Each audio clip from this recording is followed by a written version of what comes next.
All right, Darren, it's the final Saturday here in the Southern Conference. The regular season comes to an end, and I'm telling you right now, all of the different seating scenarios that are playing out are enough to give a coach a headache right now. And so I can't even imagine. That's right. Everything is going on in terms of where teams are going to fall. And ultimately, the top six. That's the most important. Can you get that bye heading into Asheville? So we're going to go through some of these games that have huge implications. We'll start with ETSU versus Mercer, and then we'll head to Cullowhee there with Furman taking on the Catamounts, and then wrapping up UNCG at Samford at 6 p.m. So when you look at the ETSU-Mercer matchup, this is a game where it's a clash of identities here, where Mercer is one of the best offensive teams in the league, leading the conference in scoring, but it's ETSU with the number one scoring defense, so something has to give here. Yeah, absolutely. And I look to this one is Mercer's got to get more production out of more than just their big two. Of course. Because I do think that ETSU is going to, at least at a minimum, be able to control this pace too. Let me rephrase that. I don't think that this game is going to be played quite at the frenetic pace that Mercer wants to be able to play it at. So they're really going to have to get more than just their kind of big two going. Because that's frankly when Mercer's at their best, when they can get like four guys into double figures, because they have not gotten a ton of bench scoring all year. So they got to get more than their big two going. Because I just don't think they're going to get quite the amount of possessions that they're used to getting. Yeah, I think there's something to be said also about how many minutes the bench is getting from Mercer, and we've talked about it from the very beginning of the season, is could this rear its ugly head in terms of down the stretch with the starting lineup playing a lot of minutes, and now you've got those tired legs, you're getting a little bit weaker, and some of those outside shots are not falling even from the free throw line. We saw that in that game against Western Carolina where Mercer missed several free throws down the stretch that could have put that game away, and that would have been a big win for them on the road. But I think this game comes down to three things. The glass war. Can Mercer dominate the glass? And they've been able to do that in previous matchups. And also Armani Mighty, we know he's a double-double machine, but you're going to have to keep Blake Barkley and Cam Morris III off the glass right there. And then also the Baraka Koje factor. I mean, my goodness, this guy is just continuing to hover around the 20-point mark. I mean, 6 consecutive games scoring over 20 points. And so his ability to get paint touches also is very important.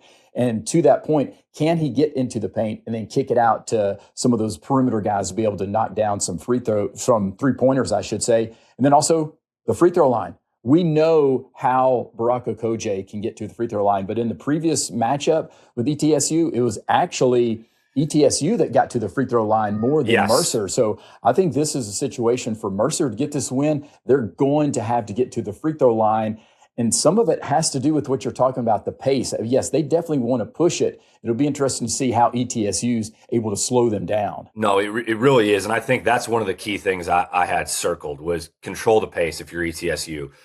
They've been able to do that consistently all year, but they're going to have to control the pace of this one, because I do think as much as they've got good balance, if this thing does turn into a track meet, and it's at home for Mercer where they've only lost one game all year, if this thing turns into a little bit of a track meet, I do think Mercer is going to be getting enough shots up that, unless they really just throw up a bunch of bricks, like they're going to get enough possessions if this thing turns into a track meet. So I do think it's really imperative for ETSU to control the pace. You mentioned two things that I think are worth expanding on a little bit. The mighty factor and paint touches, right? Yeah. While ETSU is strong and physical, they are not overly big. So I think this is a game where Armani Mighty really has to play well. He has played well for the vast majority of the year, but this is an opportunity where he's got to have a big night scoring it and a big night rebounding it. And can he help generate some second chance points? Can he get on the offensive glass? And then you mentioned the paint touch piece, right? I think ETSU, when they have been at their best, and the statistics show this and the advanced metrics show this, they are really good defensively and they can really guard on the ball. Now, again, they are not a massively big, tall team, but they are strong and physical. Right. But Baraka Koje is a big, physical, strong guard that is at his best when he gets downhill, and he punches the paint consistently, and he's done it all year. That said, ETSU has done a really good job of guarding the perimeter and at least making it more difficult for these sorts of guys. Can they contain Baraka Okoje from getting to the paint on a consistent level? Because I think if you get Mighty going and Okoje getting into the paint and getting to the foul line and being able to score or spray, man, I think that's a recipe for success for Mercer to be able to go out there and win this game. So ETSU really has to focus and control those two things in particular.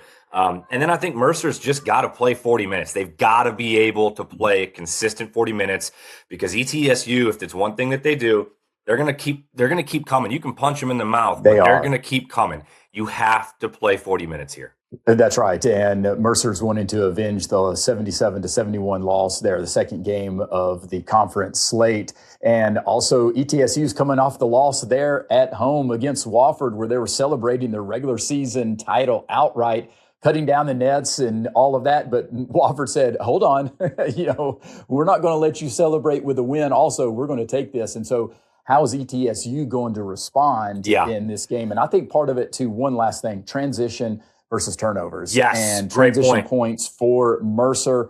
We know they love getting out in transition, and we also know that ETSU does a great job scoring off of turnovers, those live ball turnovers. Great point. So that will be a big factor in this game, too. I just think ETSU, with their physical presence, I think they're going to be a little more physical. I think they're probably a little frustrated and upset how that game went at home against Wofford. So I'm taking ETSU in this game there in Hawkins Arena. I can't believe I'm going to say this because I have kind of been on the Mercer bandwagon for most of the year and especially at home. But I agree with you. I just don't see this ETSU team, granted, 2 tough games to finish off the season. That's right. I just don't see them wrapping up the regular season championship going 0-2. I just don't see it. And I think, officially a little bit concerned about Mercer being tired and just having a little bit of tired legs here. So I like ETSU to go into Hawkins and get this one as well. All right, let's head to Colway. Furman taking on Western Carolina, and we saw the overtime thriller there in Timmons Arena as Western Carolina gets the big victory. Had some great defensive stops there in the end of regulation and also there in overtime, limiting Alex Wilkins down the stretch. And so now you're looking at Western Carolina, though, 5-game winning streak. I mean, this is the hottest team in the Southern Conference right now. And this is a huge matchup for Western Carolina because this is their opportunity. They win and they put themselves in position to finish in the top 6. They're at that 6th spot because if they end up tying with the same record as UNCG, they win the tiebreaker because they split head-to-head, but they also were able to beat ETSU twice, and that's the tiebreaker. And so this is a massive game for Western Carolina. So when I look at this matchup, I do think this comes down to Furman's size there in the front court, but Western Carolina, their front court size, and who's going to rebound here? Who's going to be able to dominate the class, I think, is a big part of this game. No, I completely agree. I had that one kind of circled as well. I think in addition, Furman's got to shoot it well.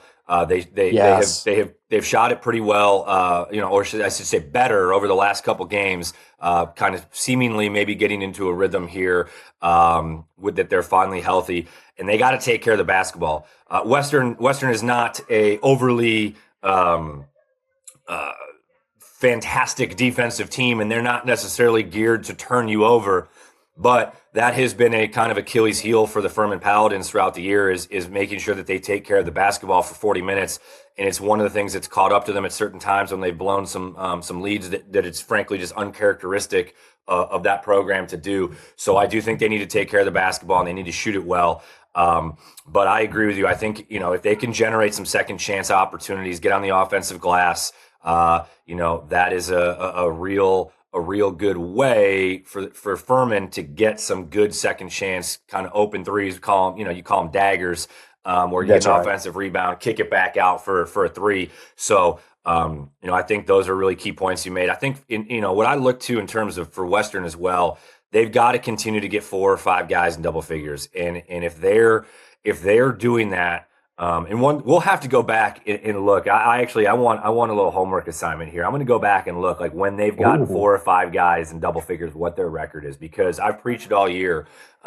When they get 4 or 5 guys in double figures, they are a really dangerous opponent because they've got dudes that can put it in the hoop, and they've got dudes that can put it at the hoop by at each level. By that I mean they got guys that can knock down threes. They got guys that can get to the rim. They got guys that can score in the mid-range. And so from an offensive perspective, I think if you're Furman, you really need to be able to guard them in the half court. And I don't necessarily think it is one-on-one defense. I think it's you have to have a really good team defensive scheme here to be able to control and stop Western's ability to be a really efficient offensive team. So I think that's key, for Western Carolina. And conversely, as I mentioned, I want to see Furman continue to shoot it well. Wofford's going to have to play defense without fouling, and they're going to have to defend the 3 because that's really Western Carolina. Yes, Western Carolina is going to have to defend the 3 because if Furman starts knocking down threes, it's going to loosen up a lot of different things for them. It's going to allow Alex Wilkins to get to the rim. And that's the last thing I would add in terms of kind of specifics for defense. This is a game that if Alex Wilkins gets going, it's going to make things a lot easier for those other guys. And I'm just not sure if he gets going, I think Western's in trouble here. Yeah, it'll be interesting to see. Julian Samaro has not played the past 2 games, so that could be an interesting dynamic in this game because he needs to be healthy, battling a wrist injury. So that would be a key factor into this game if he's able to get back into the lineup. And also, you look at Furman. Yeah, we know they want to shoot the 3-point shot, but they lead the league in 2-point field goal percentage at 58%, but less than 48% of their points come from 2-point shots. So I look at it and like, man, that's a math equation that's not working out. Utilize the paint more because you've got Charles Johnson, you've got Cooper Bowser there to be able to get inside and use that front court, especially if you're having a night where you're not shooting well from the outside, and don't continue just to take the 3-point shot. And then Western Carolina is going to have to do what they do really well, and that's on the offensive rebounding side. Yeah. And if they can do that, get some second chance opportunities, I think they'll win this game and continue their win streak. So I'm going with the Catamounts in Cullowhee here. Okay. Yeah. Yes. I'm going to go with Furman. And I just think the reason being is I think they're getting hot. I like their ability to potentially get it going inside. And the Julian Samaro question mark is a real concern for me, especially from a just toughness perspective on both ends of the floor.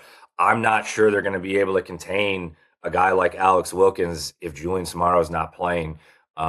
And both teams are playing for a lot here, but I think Bob Ritchie does a really good job in scenarios where, hey, look, we lost our first matchup. Let's go even this sucker up. That's right. And, that's true. And I think they want to go in. Both teams obviously want to go in on a high note. But I like the strengths here of the Furman Paladins to be able to outweigh what Western Carolina has done.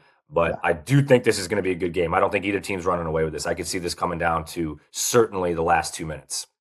Yeah, so you're trying to talk me into Furman now, aren't you? Because I was on the fence. I was so close. I really was trying to find out, okay, what is one information, what is one tidbit, what is one data point that I could utilize to put me over the fence? But I'll stick with Western Carolina, and I think it will be the offensive rebounds there. And I do think Samaro is going to play. I haven't heard anything, but he's one of those New York City point guards, man. They love battling and knowing that this is their opportunity to finish in the top 6. I think it's going to be hard pressed for him not to be out on the court unless he's really injured from that standpoint. Yeah. All right, so let's head now to the Pete Hanna Center in Homewood, Alabama, as the Spartans of UNCG will be playing Samford Bulldogs there at 6 p.m. Eastern time.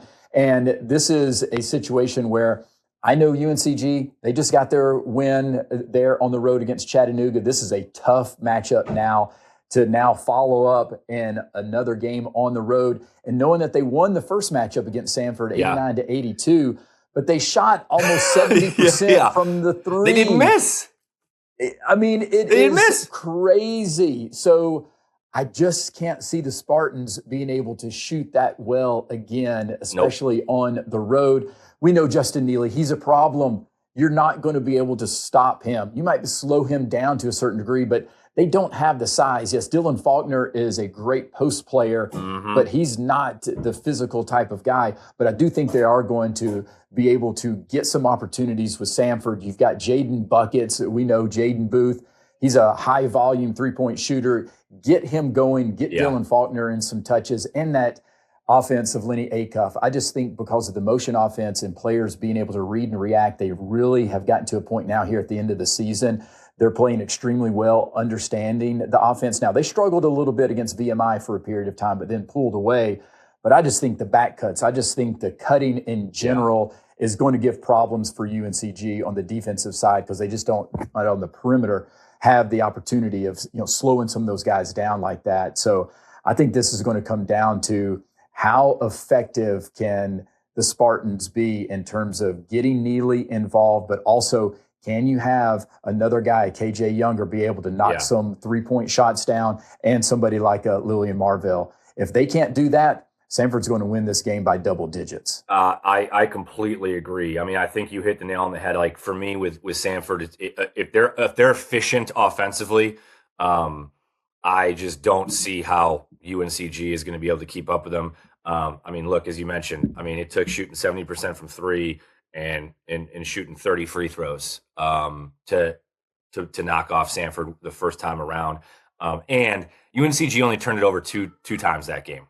So, look, Samford's not necessarily a team that turns you over a ton, but like it's pretty hard to turn the ball over only two times, even against a bad defensive team, because you're just going to throw it out of bounds at one point. You're not going to be on the same page with somebody. Like, I mean, it's going to averages. Yeah, like everything regresses to the mean, right? So, so I just think, to your point, I think if Samford's efficient offensively, I think that they're clicking on enough cylinders right now that. Almost that alone, really, unless they laid a complete egg like on the defensive side of the floor, which I don't think they're going to do. I just think if they're efficient offensively alone, I just don't think UNCG has enough to be able to keep up with this. And I think that starts in the backcourt. Yes, Dylan Faulkner has been great all year. He's a very good player. I certainly think he's going to get his. But I kind of harp on it a little bit is the consistency of that backcourt for UNCG on both ends of the floor, but specifically as part of this conversation on the defensive side, I just think Booth and the Norris brothers are going to be able to have their way, and I could see those three going for 50 points by themselves, conservatively, and so I think there's a real concern there to be able to contain the perimeter of Samford, and then that's obviously going to loosen it up for a guy like Dylan Faulkner. And then I think, for UNCG, I've said it before, but I really think this is arguably the biggest key for them, that I think they can really control at this point in the year is Norgard and/or Marville have to be a consistent double figure scorer. If they're not, like if one of those guys isn't getting the double figures, I don't see where they're going to get enough points because they have not been good enough defensively consistently, especially on the perimeter, to be able to hold teams to low enough numbers that they can score enough. And so I think those are my two keys that if UNCG cannot do those, I agree with you. I think this is going to be a double digit Samford win. And that would be my pick. No disrespect to UNCG. But I just think this is a tough matchup for them coming down the stretch. It is, and I looked for Samford to get this one by double figures heading into the conference tournament. Yeah, I felt that UNCG struggled in that matchup against Chattanooga. Now they did win, but Chattanooga was cold from the perimeter, relatively speaking. They were putting up a lot of threes, and so can you protect the perimeter? And I think that's where UNCG will struggle against Samford. All right, we'll break it all down as far as where everybody will be going in terms of the Southern Conference seedings. Yes, that's a whole nother episode that we could break down. We're going to need to bring on a statistician on for that one. We're going to need like a math major to come in on that one. We got to get Venn diagrams and, holy cow. I mean, it's like Goodwill Hunting out there trying to figure out what this bracket is going to look like at this point. That's right. But the good thing about it is come Sunday morning, we'll know exactly, or I should say Saturday evening, we'll know exactly how things are going to play out, and we'll be able to break all of that down on our Monday episode. We're actually going to record it on Sunday, so I'm excited about that. So we might have it out a little bit early. Make sure you hit that subscribe or follow button so you don't miss it. And that can be on YouTube, Apple Podcasts, Spotify, wherever you get your podcasts, including the iHeartRadio app. Until next time, may all your jumpers hit nothing but the bottom of the net.